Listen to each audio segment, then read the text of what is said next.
구약성경 잠언 27장 17절부터 22절까지 말씀 함께 보겠습니다. 제가 읽은 성경은 942쪽입니다.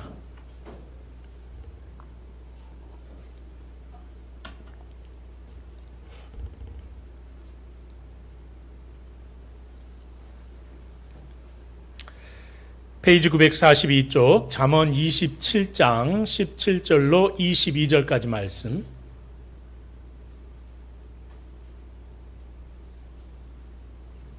네, 우리 다 찾으셨으면 우리 17절부터 함께 교독하는 시간 갖겠습니다. 제가 먼저 17절 읽습니다. 철이 철을 날카롭게 하는 것 같이 사람이 그의 친구의 얼굴을 빛나게 하느니라. 과실을 먹고 자기 주인에게 시중드는 자는 영화를 얻느니라. 물에 비치면 얼굴이 서로 같은 것 같이 사람의 마음도 서로 비치느니라. 솔과 아바도는 만족함이 없고 사람의 눈도 만족함이 없느니라. 도가니로 은을, 풀무로 금을, 칭찬으로 사람을 단련하느니라. 미련한 자를 곡물과 함께 절구에 넣고 공의로 찌을지라도 그의 미련은 벗겨지지 아니하느니라. 아멘. 오늘 하루를 여러분 돌아보시면서 지금 예배 시간에 오기까지 거울을 몇 번 정도 보신 것 같습니까? 내가 오늘 거울을 아침에 일어나서 보고 나올 때 보고 또 뭐 어디선가 봤을 거고 퇴근하시는 분들은 퇴근하실 때 한 번 또 보셨을 거고 저는 예배 직전에 또 이게 목양실에서 나오기 직전에도 한 서너 번 봤습니다. 그리고 이제 제가 아까 이 겉옷을 벗었잖아요. 영상을 보니까 지금 3일째 이것만 입고 있더라고요. 3주 연속 계속 매 예배 시간에 이건 아닌데 그래서 이걸 벗고 한번 이런 것까지 신경을 써야 돼요. 이제는 우리가 거울을 보면서 또 우리의 어떤 얼굴과 머리를 매만지고 옷을 우리가 잠시 여미는 그런 것을 우리가 하게 됩니다. 외모를 우리가 바라볼 때 마음에 들지 않으면 또 변화를 주기도 하고요. 시간이 어느 정도 걸릴지라도 그 마음이 딱 들 때까지 우리가 만족함이 이루어질 때까지는 또 외출하지 않고 끝까지 그 일을 또 해결하는 모습들이 우리의 모습 가운데 항상 있는 것 같습니다. 대개들 그런 말 하죠. 약속 시간에 보통 우리 여성분들이 한 10분, 20분 늦어지면 한 얘기가 내가 오늘 이 약속을 위해서 몇 시간 준비했는지 아느냐고 하면서 10분, 20분 늦는 거는 이거는 대수롭지 않다라고 이제 이야기하는 경우들이 있는 것 같습니다. 여러분 우리가 외모를 가꾸는 데는 이렇게 철저한데 정작 우리의 마음을 우리가 들여다보고 마음을 준비시키고 마음을 가꾸는 데는 내가 얼마나 노력하는가 라는 질문을 우리에게 던져봤으면 좋겠습니다. 우리가 오늘 나눌 본문은 그래서 이런 주제들을 우리에게 말해줍니다. 우리의 마음의 본분을 어떻게 지켜야 하는가, 그리고 그 수많은 관계 속에서 어떻게 사람과 사람을 분별하면서 살아가야 할 것인가 하는 것들이죠. 만물보다 부패한 우리의 마음을 오늘 그리스도의 은혜로 채우면서 좌우를 분별할 수 있는 지혜의 길로, 그렇게 우리가 살아가는 모든 삶의 자리에서 그렇게 분별하면서 살아갈 수 있어야 되는데 그것이 우리에게 부족하다 할 때 특별히 오늘 우리에게 주시는 잠언의 말씀을 통해서 우리 함께 다 같이 결단해 볼 수 있는 귀한 시간 되기를 간절히 소망합니다. 우리 먼저 27장 우리 함께 17절 말씀을 함께 보겠습니다. 27장 17절은 그런 말씀이죠. 아주 유명한 말씀인데요. 철이 철을 날카롭게 하는 것 같이 사람이 그의 친구의 얼굴을 빛나게 하느니라 하시는 말씀. 이제 멘토링 할 때 보면 아주 이제 주제 성구로 나오는 말씀 중에 하나인데요. 사람과 사람 사이에서 주고받는 영향력에 대한 말이에요. 얼마나 큰지를 보여주는 말씀이죠. 성경은 철이 철을 날카롭게 하는 것 같이 사람이 그의 친구의 얼굴을 뭐하게 한다? 빛나게 한다라고 말씀하고 있습니다. 여러분 철을 날카롭게 우리가 다듬기 위해서는 물론 이제 돌이나 이런 것들도 이용할 수 있겠지만은 똑같은 재질의 강도가 있는 재질의 칼을 서로를 이렇게 이제 마찰시키면서 그렇게 갈아야 되는 거거든요. 철과 철이 만나면 무슨 일이 벌어집니까, 여러분? 우리가 이제 공구 이렇게 다루는 분들 가끔 보면은 연마하는 것도 그렇고요. 철이 이렇게 이제 그 철을 딱 다루고 할 때 보면 불꽃이 어마어마하게 튀죠. 예, 그 쇠가 갈려 나가는 모습들도 보이고요. 예, 필연적으로 마찰의 소리가 또 마찰과 함께 불꽃과 함께 그 소리가 심각하게 아주 큰 소리가 들립니다. 오늘 본문에서 표현하고 있는 날카롭게 한다 하시는 이 말씀과 또 빛나게 한다라고 하시는 말씀에 사용됐던 히브리어 원어가 야하드란 단어입니다. 이 야하드란 단어가요, 뭐 굳이 알 필요는 없겠지만 문법적으로 따지면 미완료형이에요. 그러니까 한두 번 해서는 안 되는 거예요. 계속 반복적으로 이루어져야 하는 거죠. 언제까지요? 날카로워질 때까지, 빛날 때까지요. 완벽하게 재련될 때까지 지속적인 자극과 부딪힘이, 그래서 불꽃이 끊임없이, 소리가 끊임없이 나야 함을 우리에게 뜻하는 말씀입니다. 근데 이 원리가 우리의 영혼에도 동일하게 작용한다는 거예요. 여러분, 우리의 영혼을 연단하기 위해서는 우리가 살아가면서 물론 살 수는 있을 것 같아요.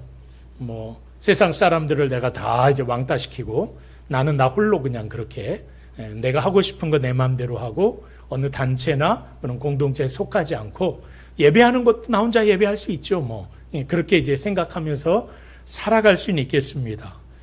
그런데요, 오늘 성경은 그렇게 홀로 고립된 채 살아가지 말라고 말씀하고 계시는 거죠. 어떻게 살아가야 하는가? 그 믿음의 공동체 안에서 서로가 서로를 돌아보면서, 이 돌아봄의 자극이 간단할 수도 있지만 철이 철을 날카롭게 하는 것처럼 그 지체들과 지체들 사이에서 일어나는 역학관계를 통해서 내가 더욱 날카롭게, 내가 더욱 빛나게, 여기서 날카롭다는 것은 성격이 날카롭다는 게 아니라 내가 쓰임새 있게 하나님이 쓰시는 도구답게 그 공동체 안에서 사역을 하는 거예요. 그런 삶의 모습으로 내가 변해가야 한다는 거죠. 만들어져 가야 한다고. 그러니까 여러분, 우리가 그렇게 누군가를 위해서 이타적인 내 삶을 살아가려고 하면 공동체는 반드시 필요한 거죠. 그 안에서 우리가 서로가 서로를 돌아보면서 서로가 서로에게 맞물려 가면서 때로는 깎여 나가고 때로는 소리가 날지라도 하나님의 거룩한 백성된 그런 다운 모습으로 우리가 만들어져 가야 하는 거예요. 그러니까 모든 사역에 우리가 적극적으로 동참해야 될 이유가 여기 있는 거예요. 여러분, 성장하고 싶으십니까? 그러면 하나님의 말씀을 우리가 제대로 알아야 되겠죠. 근데 하나님의 말씀을 암과 동시에 성장하기 위해서는요, 사역을 하셔야 돼요. 반드시 사역을 해야 돼요. 여러분, 사역을 하지 않으면서 여러분 성경 공부만 하면요, 굉장히 비판의식만 커져요. 아는 게 많아서요, 그냥 다 앉아가지고 목사님들 설교하시는데 다 이제 감나라 대추나라 하면서 요거는 요건데 오늘은 왜 저렇게 하시지 하면서 다 따지고 들지, 다른 사람 다 은혜 받을 때 자기만 은혜 못 받아요. 하나님의 말씀을 전혀 알지 못한 채 사역만 열심히 하잖아요. 언젠가는 나가 떨어져요. 그래서 영어로 그걸 번아웃 된다고 그러거든요. 예. 내가 힘이 있을 때는, 내가 능력이 있을 때는, 내가 감당할 수 있을 땐 열심히 하는 것처럼 보여요. 근데 한계가 오면 더 이상 버텨내지 못해요. 이건 성장했다기보다는 뭐 하는 거예요? 사역한 거예요. 혼자 열심히 애쓰고 수고한 거죠. 우리가 하나님의 공동체 안에서 성숙한 하나님의 자녀로 살아가기 위해서는 하나님의 말씀을 배우고 연구하는 성장과, 성장 개발은 우리에게 성장과 사역이 동시에 일어나야 된다는 거예요. 동시에. 그래서 우리가 이제 연말에 항상 11월에 청지기 직분서를 낼 때마다 한 가지라도 체크하라는 건, 한 가지라도. 내가 하고 싶은, 뭐 여러 가지 하지 않을지라도 단 한 가지일지라도 올해 내가 하고 싶은 사역, 자원해서 내가 할 수 있는 사역에 체크를 하시라고 하는 이유가 거기 있는 거죠. 여러분, 세상의 헛된 모임이 아닙니다. 예수 그리스도의 보혈로 거듭난 하나님의 백성의 공동체, 그 모습 안에서 성도들과 성도들이 서로 만남과 교제함과 사역을 통해서 우리는 날카롭게 되고 빛나게 될 수 있다고 성경이 말씀하시는 거죠. 말씀드린 것처럼 한두 번 만남으로 끝나면 안 된다네. 지속적으로 이루어져야 하는 거예요. 여러분, 그래서 성도의 교제를 통한 이 자극과 훈련이 우리 안에 끊임없이 일어나야 한다는 뜻입니다. 여러분, 유대인들의 제사라고 말하면 탈무드에 이런 말이 있어요. 한번 읽어볼까요? 두 생도는 시작. 두 생도는 말씀을 연구하는 중에 서로를 예리하게 만든다. 이런 구절이 있어요. 그러니까 좋은 친구와 만나서 대화하고 교제하면서 서로에게 지혜를 나누고 삶을 나누고 하다 보니까 어떻게 된다? 서로가 예리하게 된다. 날카롭게 된다. 빛나게 된다라는 거죠. 하나님 안에 있는 지체들은요, 그래서 이런 영적 교제를 하나님 안에서 끊임없이, 서로가 서로를 배려하면서, 서로가 서로를 돌아보면서 끊임없이 이루어 가야 한다는 거예요. 할 수 있으면. 혼자 고립되어 있다면 내가 하고 싶은 대로 말하고 행동하고 다 할 수 있겠지만 거기에 머무는 거예요. 더 이상 성숙도 없고 성장도 이루어지지 않아요. 항상 10년이건 20년이건 그 모습 그대로 있을 뿐이죠. 여러분, 공동체에 속하였어도요, 그런 공동체 안에서 서로에 대한 배려가 없는 분들 있잖아요. 그런 분들 신앙이 30년이다, 20년이다 라고 해도 이런 말씀드려 참 죄송한데, 목사님들 우리 교회 아니에요. 제가 만나는 목사님들 얘기 들어보면 그분들이 제일 골치 아픈 분들, 목사님 속 제일 많이 썩히는 분들. 전혀 섬김과 사역의 자리엔 나타나지 않아요. 그런 일을 하지 않아요. 그런데 문제 제기에서는 1등이에요. 얼마나 골치 아픈지 몰라요. 목사가 그런 말 하면 안 되는데 한숨을 푹 쉬면서 그런, 이제 성숙한 목사는 그런 분도 품어야 되겠지만 저는 이제 품으려고 노력하는 사람 중에 한 사람이고, 근데 목사도 사람인지라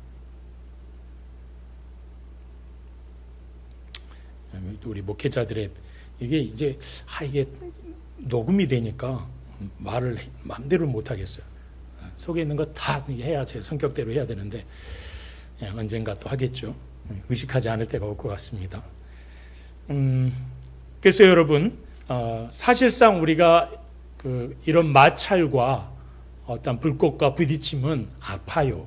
힘들 때가 있어요. 그렇죠?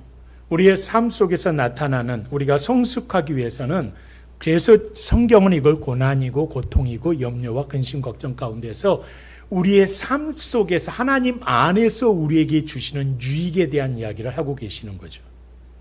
여러분, 우리가 하나님의 말씀을 전혀 알지 못한 채 그저 교회 갔는데 너무 힘들어. 이렇게 힘들죠? 너무 힘들어서 안 되겠어요. 포기해요. 그래서 오늘 성경이 하시는 말씀이 이거잖아요. 철이 철을 날카롭게 함같이 하나님의 공동체 안에는 서로가 서로에게 날카롭게 하게 될 것이고 서로가 서로를 빛나게 할 것이다 라는 말씀이 우리에게 그래서 힘이 되고 의미가 되는 거죠. 여러분, 거룩한 마찰을 우리가 계속해서 끊임없이 이루어져 가면서 통과하게 될 때 저와 여러분의 둔해졌던 영혼은 날카롭게 될 것이고요, 우리의 삶에 있어서 모든 사역의 자리는 하나님을 영화롭게 하는 빛나는 삶으로 변화되어질 줄로 믿습니다. 잠언 15장 13절이 우리에게 이런 말씀을 했잖아요.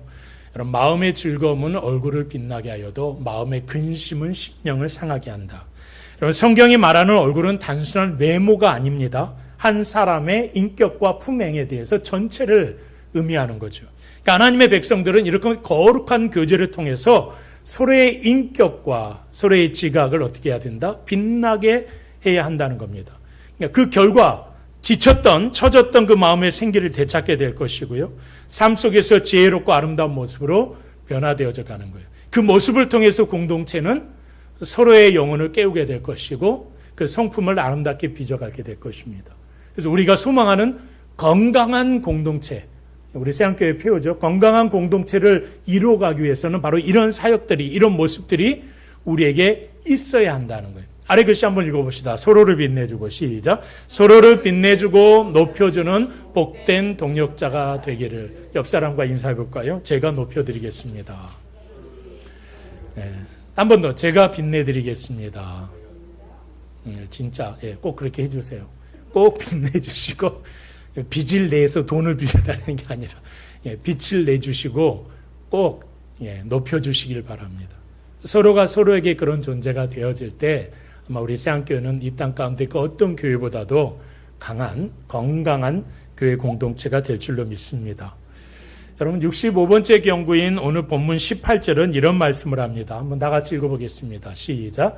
무화과 나무를 지키는 자는 그 과실을 먹고 자기 주인에게 시중드는 자는 영화를 얻느니라. 아멘. 팔레스타인 땅에서요 제일 흔하디 흔한 게 무화과예요. 저 어렸을 때 저희 고향에도요 아주 흔하디 흔한 게 무화과, 그럼 다 감나무였어요. 감나무는 뭐 없는 집이 없었죠. 모든 집처럼 생긴 집들의 모든 한복판에는 다 쌓이되는 감나무가 지천으로 늘려서 저희 어렸을 땐 감은 개도 안 먹었어요. 네. 그냥 저희 그래서 유별났던 것 같아요. 뭐 감꽃을 주로 따 먹었고요. 너무 많이 생기니까 그냥 감꽃을 막 이제 흔들어 갖고 감꽃 팝콘처럼 먹게 됐어요. 감꽃을 따가지고. 그리고 나서 저희 동네에서 흔한 게 무화과 나무였어요. 예. 서울 올라오니까 세상에 무화과가, 교회 성도들이 무화과는 성경에 있는 열매 아닙니까? 그래서 무슨 소리입니까? 우리 시골에 가면 널린 게 무화과인데 그랬더니 이해를 못 하시더라고요. 요즘은 예전에는 저기 아랫역에서 올라올 때 다 상해서 이렇게 냉장 이게 안 되니까 아마 충청권 이상으로 못 올라왔다고 그래요. 그래서 서울 분들이 몰랐는데 요즘은 뭐 마트에 가면 지천으로 아무 때나 살 수 있는 게 무화과 아닙니까? 팔레스타인은 그래요. 널려 있는 게 무화과라는 거예요. 흔히. 그래서 사실상 그런데 흔하다고 해서 다 똑같은 열매냐? 그렇지 않다는 거예요. 농부가 아주 성실하게 어떤 상품화 시키면서 정성스럽게 가꾸고 예비시킨 나무는, 그런 무화과 보살핀 나무는 정말 탐스러운 열매를 많이 맺지만 그냥 내버려둔 나무는 상품성이 없는 아주 작고 부실한 열매만 맺는다는 거죠. 오늘 잠언 기자는 우리에게 이 농부의 비유를 통해서 우리가 가정과 그리고 일터 그리고 하나님 앞에서 어떤 태도를 가지고 살아가야 하는지 실제적인 삶의 지혜를 우리에게 보여줍니다. 먼저 여러분, 우리는 성실함으로 자신에게 맡겨진 자리를 우리가 하나님 안에서 지키고 보호해야 되겠죠. 여기 본문에서 다시 보시면 이건 좀 일찍 나왔어요. 무화과 나무를 지키는 자라고 했잖아요. 지킨다라는 표현이 히브리어 말씀 가운데 어떻게 보면 좀 감시한다라는 뜻도 있는데 이게 원 의미지만 감시하는 뜻을 뛰어넘어서 아주 소중히 여긴다. 아주 소중히 여기고 보존한다. 그런 의미가 더 강력하게 본문에서는 남겨 있습니다. 지혜로운 성도는 하나님이 내게 맡겨주신 나의 삶의 공동체, 그것이 우리의 가정일 수도 있고요, 일터일 수 있고요, 사업장일 수 있습니다, 우리 공동체일 수도 있습니다. 그러니까 우리에게 맡겨주신, 나에게 허락되어진 그곳에서 어떻게 해요? 내게 주신 사명을 결코 소홀하게 생각하지 않는다는 거예요. 그런 생각, 사소하게 그것을 여기지 않는다고 말씀하고 있는 거예요. 그 다음에 이제 우리가 볼 게, 그러니까 농부가 나무를, 열매를 기대하면서 병충해로부터 끊임없이 보호하고 애지중지 키워내듯이 저와 여러분이 함께 섬기는, 살아가는 그 삶의 공동체에서 내게 주어진 자리를 어떻게 해라? 소중히 여겨야 한다. 온 마음과 뜻과 의지를 다해서 가꾸어내야 한다. 이게 원어가 노체르란 단어거든요. 이 노체르의 성실함을 가진 자가 그런 자라는 거예요. 주님 앞에 하듯이, 내 앞에 하나님께서 계시듯이, 하나님이 나를 지켜보시듯이 그 모든 내 삶의 사역의 자리는 하나님이 내게 주신 성직인 것처럼 성직이기 때문에 그런 삶의 모습으로 최선을 다해야 된다는 거예요. 그러니까 어떤 영역도 대충 하면 안 된다. 대충 할 수 있는 자리는 존재하지 않는다고 말씀하고 있는 거죠. 계속해서 여러분 하반절은 뭐라고 말씀하십니까? 자기 주인에게 시중드는 자는 영화를 얻느니라 라고 했습니다. 여기서 좀 눈여겨볼 단어는 시중든다라는 표현인데요. 이것도 이제 뭐 히브리어는 쇼메르라는 단어인데 지켜준다는 의미가 있어요. 시중들고 지켜주고 시중든다는 게 그냥 대충 하는 게 아니라 굉장히 섬세하게 꼼꼼히 세밀하게 보듬어 주는 거예요. 그런 의미가 있는 단어가 이 쇼메르라는 단어인데요. 그러니까 이 단어도 마찬가지예요. 한 번 하는 게 아니라요. 계속해서 끊임없이 하는 행위입니다. 그러니까 주인의 필요가 무엇인지 이 종은 딱 이미 간파하고 나서 항상 어느 곳에서 어떤 상황에서 항상 그의 곁에서 필요하는 것처럼 눈동자처럼 세심하게 돕고 돌보는 자의 위치가 바로 시중드는 자의 위치라는 거죠. 그렇게 될 때, 그렇게 쇼메르의 충성을 다하는 그런 여러분 종이 될 때 어떤 일이 벌어져요? 영화를 얻게 된다 라고 말씀하고 있는 거죠. 여러분 이 노체르와 쇼메르는요, 잠언에서 그래서 항상 짝을 이루어 나오는 단어예요.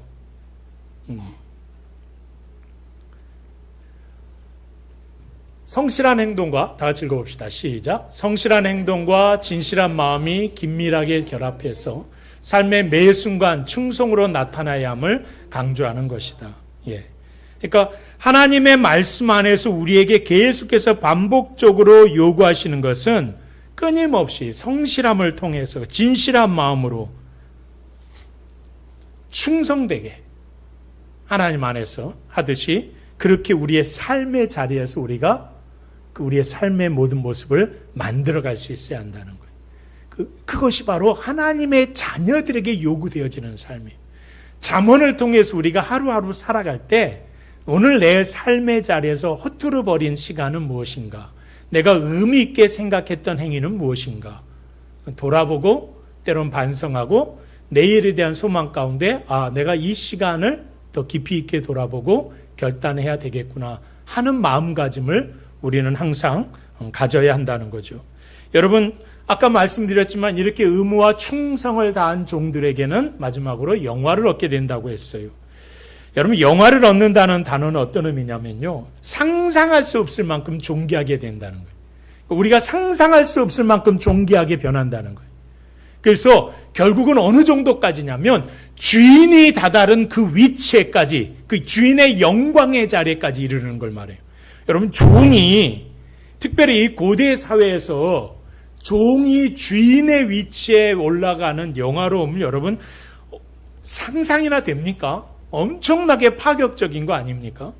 그러니까 종이 주인에게 지위와 총애를 얻는 비결은 얄팍한 처세술이 아니에요. 여러분 감옥에 있던 노예상에 있던 요셉이 어떻게 해서 애굽의 총리가 됩니까? 포로로 끌려갔던 다니엘이 어떻게 총리가 됩니까? 그들이 그 삶을 그냥 여러분 그렇게 대충 했을 때 여러분 그 주인의 눈에 들어서 똘똘한데 하고 쓰여 받겠어요? 그 나라에 똘똘한 사람이 요셉 말고 없었겠습니까? 똑똑한 사람 널렸죠. 그러니까 그 똘똘하지만 삶의 태도가 얼마나 충성되고 성실한가에 대해서 그런 자는 주인이 쓰시는데 주인 앞에 쓰임 받을 때도 그가 대충 하지 않더라는 거예요. 최선을 다해서 자기에게 주어진 환경과 조건을 100% 이용하면서 하나님 안에서 하듯이 하다 보니까 그를 가장 높은 지위에까지 올리더라. 이게 성경에서 우리에게 보여주는 교훈 아니겠어요? 여러분 그런데요, 이것이 이 땅의 삶의 원리에서만 적용되는 게 아니라고 성경이 말하고 있는 거예요. 하나님의 나라 안에서도 동일하게 적용될 수 있다는 거예요.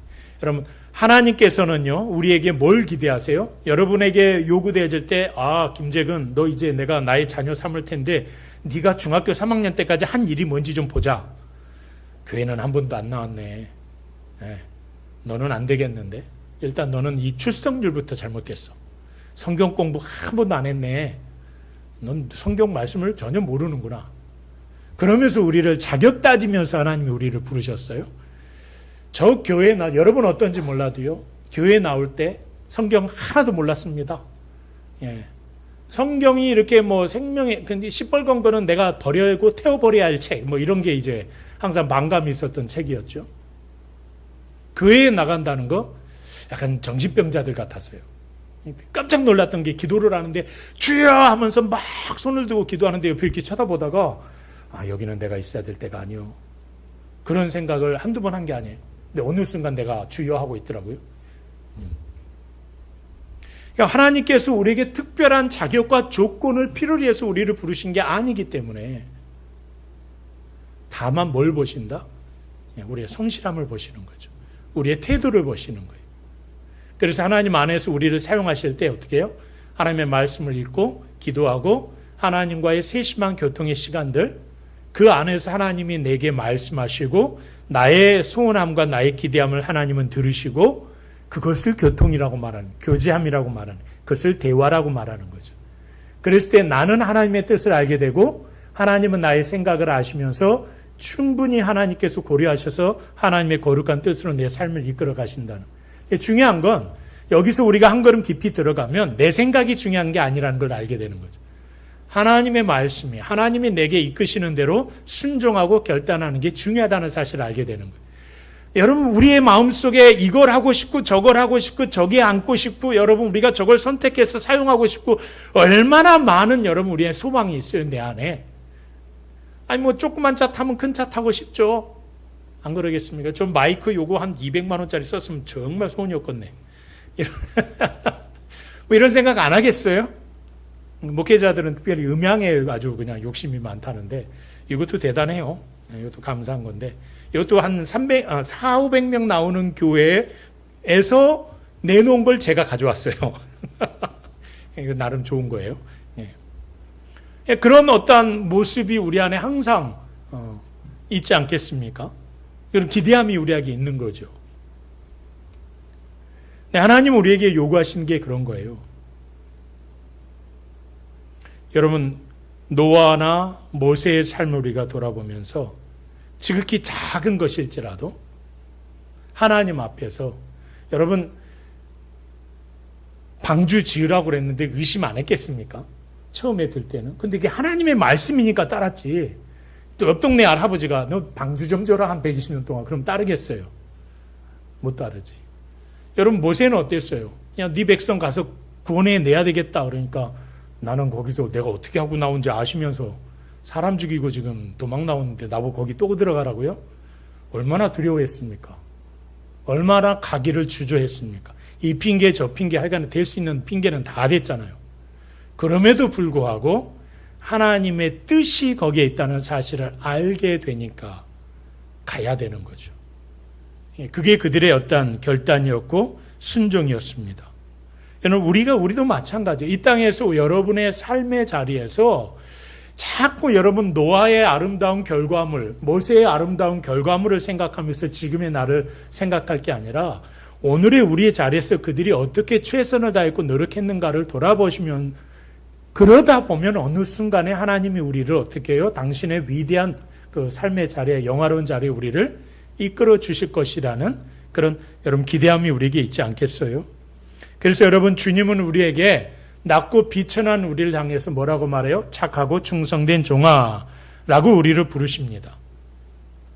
여러분 안에서 우리가 살아가는 모든 삶의 자리에서 아니 우리 주님이 우리를 부르시는 그때 나의 이름을 부르실 때 착하고 충성된 나의 아들아, 나의 딸아 이렇게 여러분이 주님으로부터 부르심 받을 수 있으면 참 좋겠습니다. 그 은혜가 여러분 모두에게 있기를 간절히 주의 이름으로 축원합니다. 본문 19절을 함께 보겠습니다. 본문 19절에는요. 우리가 수면에 얼굴이 투영되듯이 사람의 마음도 서로를 비춘다라는 말씀입니다. 이게 히브리어 원문으로 읽어보면요. 오늘 이제 우리 그 개혁성경이나 개혁개정성경은 좀 몇 가지를 생략을 했는데 이런 운율이 있어요. 화면을 보시면요. 상반절에서는요. 얼굴이란 단어가 2번 반복돼요. 이 파님이란 단어가 2번 나오거든요. 하반절에서는요. 아담, 이제 사람이 아담이거든요. 우리의 선조 아담이 사람이에요. 아담이라는 단어가 대칭적으로 2번 또 반복돼요. 얼굴도 2번 반복되고 아담이란 단어도 2번 반복됩니다.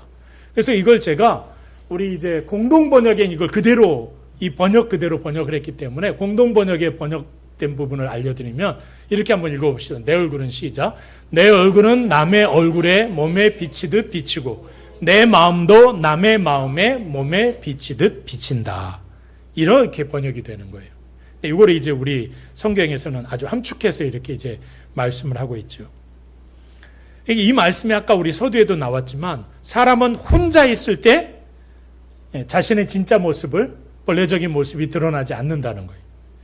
맑은 수면에 우리가 우리 얼굴을 비춰보면 우리 얼굴이 아주 투명하게 보이듯이 내 마음은 누구에게? 상대방의 마음에 투영되고 상대방의 마음에 비친 내 모습을 내가 바라보면서 누구를 발견해요? 나를 발견하게 된다고 말하고 있는 거죠.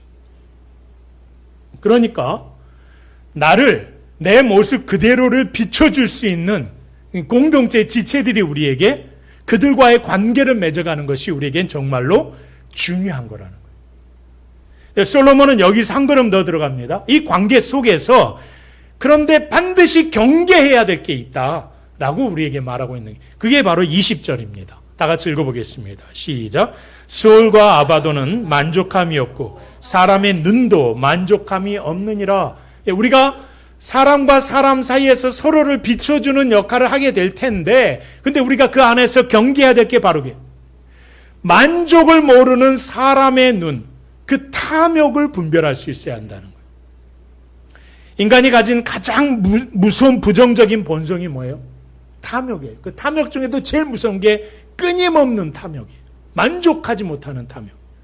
오늘 솔로몬은 이 히브리인들이, 이스라엘 백성들이 생각하는 가장 두려운 불만 중에, 그러니까 사실 여기 스올과 아바돈이라고 그랬는데 우리는 스올이 지옥이고 뭐 스올이 죽음이고 이렇게 번역을 해야 되지만, 이 이스라엘 사람들이 이게 너무 싫은 거예요.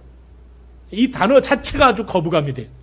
이걸 이제 사용합니다. 스올은 음부라고 말을 표현할 수 있고요. 아바돈은 멸망의 심연, 깊은 바닷속, 뭐 이렇게 이제 완벽한 어떤 파괴, 뭐 이렇게 이제 번역을 할 수 있을 것 같습니다. 그러니까 아담 이후에 수많은 사람들이, 살아있는 사람이 존재하지 않아요? 수많은 사람들이 죽어서 묻혔어요. 그런데 무슨 의미냐면 그 무덤과 지옥은 단 한 번도 너무 많이 이제 들어왔으니까 더 이상 안 받을래라고 말한 적이 없다는 거예요. 만족한 적이 없다는 거예요. 그러니까 이 지옥의 끔찍한 불만족이 뭐와 같다? 사람의 눈과 같다. 탐욕의 눈과 같다. 이렇게 표현하고 있는 거죠. 그래서 여러분, 여기서 우리의 눈은 단순히 신체 기관만을 말하는 게 아니죠. 에덴 동산에서 하와가 선악과를 바라보면서 어떤 마음이 들었어요? 보암직도 하고 탐스럽기도 하고 먹음직스럽기도 했잖아요. 그러니까 우리의 어떤 통제되지 않는 어떤 기대함, 그런 욕망, 욕심, 이런 것들이 우리에게 드러나는 것을 상징적으로 표현한 게 사람의 눈이라는 거예요. 요한일서 2장 16절에서 사도 요한은 이렇게 표현했습니다. 세상에 있는 모든 것이 육신의 정욕과 안목의 정욕이다 라는 표현을 사용합니다. 돈으로 사는 좋은 것들, 세상의 쾌락과 명예는 아무리 채워도 인간의 눈을 만족시킬 수 없다는 거예요. 그러니까 우리가 여러분 살아가면서 혹은 사역하는 중에도 마찬가지예요. 내 욕심과 내 만족을 위한 자리, 이거는 거기에 다다른다 한들 그게 만족함이 없다는 거예요. 감사함이 없다는 거예요. 그 이외엔 더 높은 자리, 더 많은 것들이 내 눈에 비칠 테니까, 그걸 더 나는 갈망하게 될 것이니까 그렇습니다. 우리가 결코 채워질 수 없는 것들, 이게 이제 사실 밑 빠진 독에 물 붓기나 마찬가지겠죠. 그런 것들을 채우기 위해서 평생을 허비하면 결국 우리의 심령은 황폐하게 그렇게 무너질 수밖에 없다는 겁니다. 그러니까 여러분, 지혜라는 건 그렇게 욕망을 향해서 달려가는 내 삶의 어떤 걸음을 멈출 수 있는 단호함이 필요한 거예요. 그게 바로 지혜라는 거죠. 그걸 멈추고 어떻게 해요? 우리의 삶 속에서 하나님 안에서 내게 깨닫게 하시는 은혜, 하나님의 말씀 안에서 내가 깨닫게 하시는 은혜, 내가 지금 이 자리에 있으면 하나님께서 나를 이곳에 보내셨다는 사명과 소명을 깨달으면서 하나님 앞에 서는 자리, 그거는 우리에게 탐심과 어떤 것들 우리에게 주지 않을 거예요. 그렇게 해서 감사함과 어떤 절제하는 마음으로 하나님 앞에 서는 그런 결단이 우리 안에 있어야 될 줄로 믿습니다. 갈라디아서 5장 22절에 보면 23절의 말씀을 보면 성령의 9가지 열매가 존재하잖아요. 그 성령의 9가지 열매 중에 제일 마지막이 뭐예요? 절제예요, 절제. 뭐 사랑, 희락, 화평, 오래 참음, 자비, 양성, 온유, 충성, 온유 다 말해놓고 나서 맨 마지막이 절제의 열매다, 이렇게 말씀하고 있는 거죠. 그러니까 여러분, 절제라는 것은 사랑과 기쁨과 화평 같은 귀한 열매들이 우리 마음에서 확 쏟아지지 않도록 꽉 붙잡아주는 마지막 보류입니다. 병마귀와 같이 딱 묶어주는 거죠. 아무리 여러분 좋은 열매를 맺어도 그 안에 절제가 없으면, 탐욕이 그 안에 들어오면요, 한순간에 다 쏟아버리는, 일순간에 다 없어지는 거예요. 근데 절제는 하나님이 주신 은혜를 우리의 삶 속에, 내 삶의 자리에서 오래도록 머물게 한다는 거예요. 그래서 바울은 디모데전서 6장 8절 말씀에 이렇게 말하죠. 먹을 것과 입을 것이 있은즉 족한 줄로 알 것이다 라고 말했어요. 어떠한 형편에 있든지 나는 자족하기를 배웠다, 그렇게 말합니다. 사랑하는 여러분, 진짜 지혜로운 성도는요, 그래서 오늘 사도가 말하는 것처럼 이 자족함의 비밀을 장착한 사람이에요. 사도 바울이 믿음의 거장이 될 수 있었던 비결이 바로 여기 있지 않았을까? 세상의 모든 욕심과 욕망은 다 배설물로 여기고, 내게 주신 것들에 대해서 그는 뭘 붙잡았어요? 하나님이 자기를 쓰신다는 것 하나밖에 붙잡은 게 없었어요. 그 어떤 모양으로 쓰시든지, 내가 감옥에 갇히면 이게 내가 왜 복음 전하다가 나를 감옥에 갇혀? 하나님 지금 이게 뭐 하시는 거예요? 불평하지 않아요. 그럼 감옥 속에서도 복음을 들을 수 있는 사람이 필요하다는 거네? 할렐루야. 그럼 복음을 전합니다. 열심히 전하다 보니까 또 감옥을 나오게 돼요. 감옥을 나오게 되니까 가만히 보니까 감옥의 간수들이 또 예수를 믿네. 세례도 베풀고 그런 은혜가 임하죠. 여러분, 사도가 그런 사역을 안 했다고 한번 생각을 해보세요. 이런 내용들이 사도행전과 서신서에 전혀 언급되지 않은 여러분 성경을 한번 생각해 보세요. 상상할 수가 없어요. 뭘 썼겠습니까? 어떤 자리에 있든지 고관 대작을 만나면 거기에 가서도 또 하나님이 나를 저에게 복음을 전하라고 하시는구나. 근데 저거 안 되니까, 여러분 황제 만나기 참 힘드니까 어떻게 해요? 죄인 되게 해가지고. 그가 황제를 만나려면 아주 높은 여러분 어떤 벼슬을 해야 되잖아요. 그 벼슬을 하려면 수단과 방법을 안 가려야 될 텐데, 그 시대에 하나님이 죄인 만들어셔가지고 죄인 만들어서 황제 앞에 서게 하시는 거예요. 그래서 복음을 전하다가 참수당해서 죽어요. 그게 사도의 삶이에요. 제가 항상 얘기했죠. 개죽음 당하는 거라고. 세상적인 가치와 기준을 보면 그런 죽음, 우리 아들이 그렇게 죽었다고 생각을 해보세요. 막 박수치고 위대한 죽음이다 그러겠어요? 얼마나 마음이 헛해요. 얼마나 슬퍼요. 얼마나 기가 막혀요. 여러분, 우리가 위대한 복음의 거장이라고 말하는 사도들의 삶은 다 그랬어요. 성경에 정확히 나오지만 우리에게 들려오는 전설에 의하면 12사도 모두는 다 그렇게 순교했어요. 뒤에서 창이 찔러서 앞으로 배 밖으로 튀어나와서 죽는 사도가 있는가 하면, 십자가에 매달려 죽지만 또 거꾸로 X자로 이렇게 뒤집어서 죽은 사도들, 수없이 많은 하나님의 자녀들이 그런 죽음을 맞이했다는, 그 죽음의 핏값이 오늘 우리에게 다가오는 거 아닙니까? 그러니까 우리도 여러분, 우리에게 주어진 이 복음을 앞으로 30년, 40년, 50년, 100년 우리의 후손들이 이 복음을 우리 이 공동체 안에서 이렇게 자유롭게, 그리고 우리처럼 그렇게 찬양하면서 믿음 가운데 살아가기 위해서 해주려면 내가 지금 이 자리에서 내가 어떻게 살아야 하는가?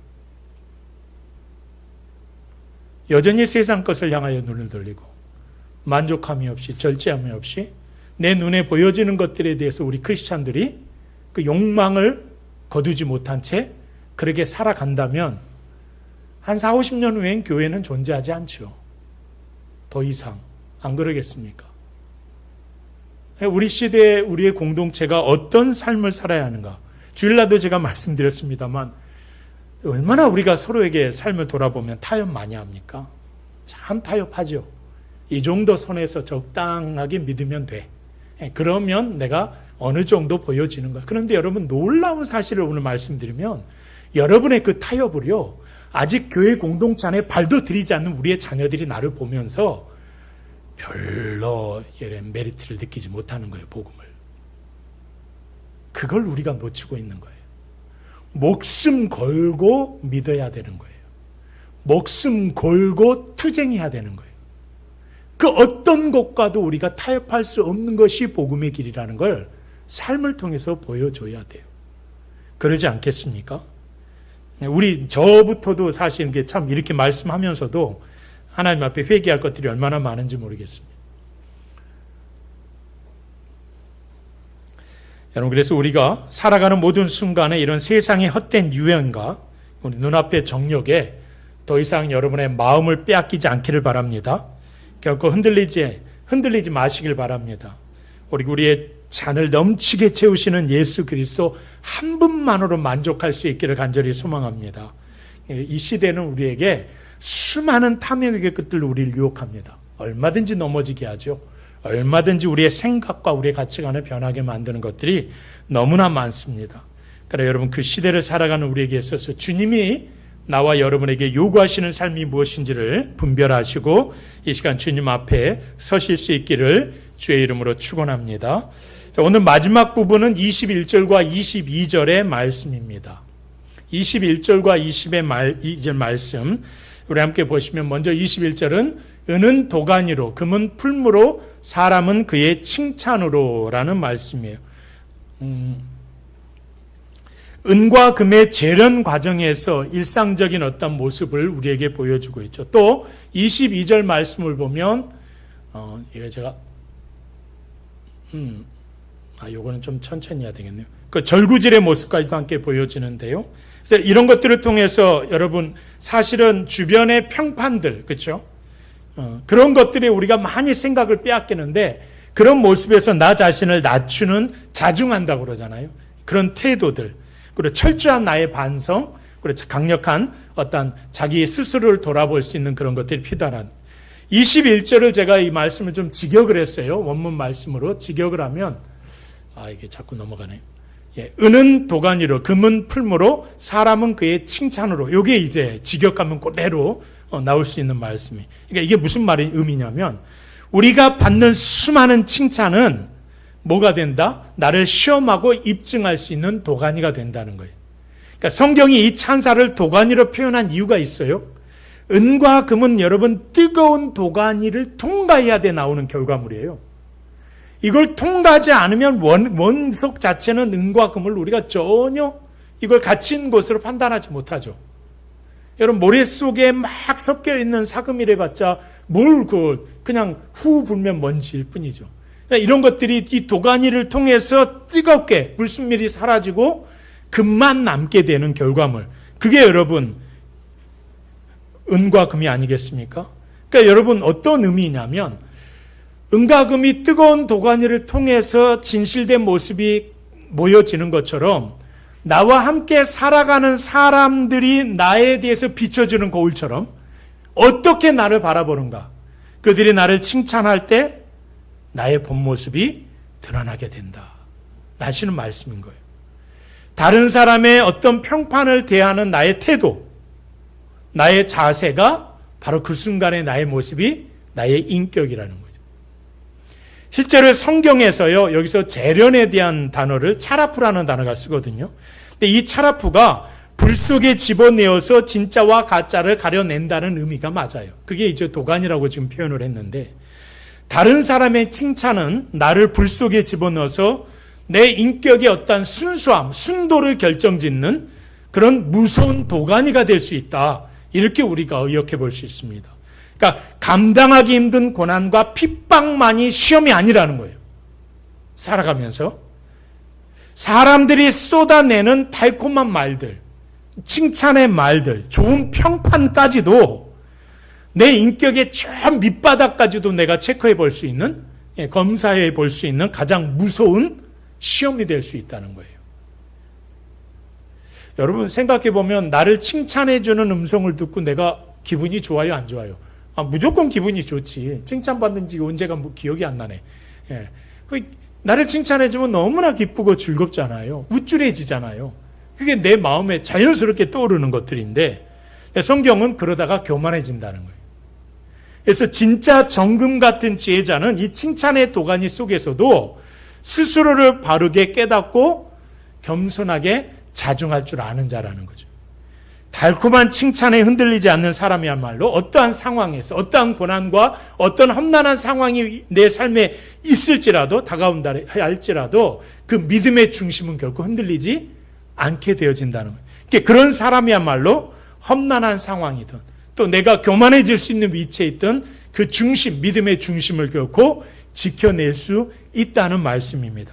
그러니까 여러분, 이 본문의 말씀은 도에 넘치는 자기 자랑으로 어려움을 자초하지 말라는 말씀이죠. 그래서 여러분, 본문 21장 우리 하반절에서 그의 칭찬으로 라고 되어 있어요. 칭찬이란 표현은 다른 사람이 해주는 칭찬 아닙니까? 그러니까 스스로를 높여서 부르는 칭찬까지도 이게 이제 포함될 수 있지 않겠어요? 사람은 자기가 혹은 타인이 자기 자신에 대해서 어떻게 바라보는가에 따라서 나는 나를 내세우고 자랑할 수 있겠죠. 그런 모습들이 그 사람의 수준이고 그 사람의 평가가 된다는 겁니다. 이런 표현이 있죠. 하늘의 것을 내세우면 훌륭한 사람이 되지만 세상의 것을 지나치게 자랑하면 교만에 덫에 걸려서 스스로의 어려움을 자초하게 될 것이다. 제가 써봤는데 칭찬 앞에서는 그래서 우리가 입을 무겁게 하고 스스로를 높이지 않는 자족할 줄 아는 겸손한 자세가 필요하겠죠. 그러니까 이런 칭찬의 도가니 속에서 자신을 돌아볼 줄 아는 성찰이 우리에게 필요하다는 거예요. 22절 말씀에 보면 어떤 외부의 충격이나 타격이 아니라 철저하게 자기 자신이 깨닫게 되는 그 자각만이 우리 안에 깊은 이 미련을 벗겨낼 수 있다고 말합니다. 그러니까 솔로몬은 아주 강렬한 은유를 사용하잖아요. 곡물은 절구에 넣고 공이로 찢으면 여러분 뭐가 돼요? 껍질이 분리가 되지 않습니다. 그냥 미련한 자는 아무리 찢어도 그 미련함이 결코 벗겨지지 않는다라고 말하고 있는 거예요. 이 미련함을 고쳐버리고 교육과 훈련을 반복하고 혹독한 징계라는 공의로는 어떤 그 공의로 인생을 찌어봐도 마찬가지라는. 그래서 성경은 그의 미련은 벗겨지지 않는다라고 말씀하고 결론을 내립니다. 이런 미련함이 피부나 옷에 살짝 묻어 있는 게 아니에요. 인격 전체에 강력하게 밀착되어 있기 때문에 외부에서 가하는 타격, 자극만으로는 결코 벗겨낼 수 없다고 말합니다.